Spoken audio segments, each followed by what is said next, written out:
அண்ணா. சகோதரா வாசுகி, நான் சிவபெருமானின் மகள். அப்படியிருந்தும் பூமியில் உள்ள மனிதர்கள் என்னை ஒரு தெய்வமாக இன்னும் ஏற்கவில்லை.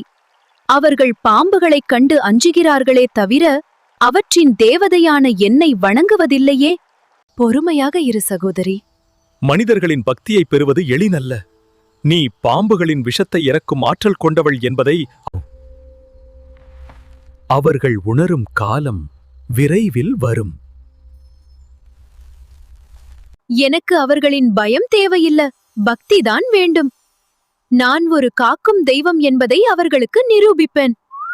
சௌதாகரே, நான் நாகதேவதை மானசா பேசுகிறேன். எனக்கு உன்னுடைய வழிபாட்டை செலுத்து. உனக்கும் உன் குடும்பத்திற்கும் நான் என்றும் பாதுகாப்பாக இருப்பேன். நான் சிவபெருமானின் பக்தன்.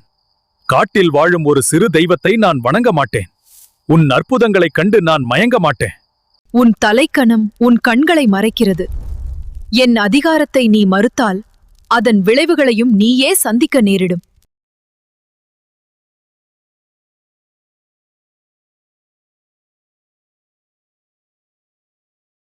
மகாதேவர்களே, என் குடும்பத்தை காப்பாற்றுங்கள். எந்த மருத்துவராலும் இந்த விஷத்தை இறக்க முடியவில்லையே. எழுந்திரு சந்த், உன் அறியாமை நீங்கிவிட்டது.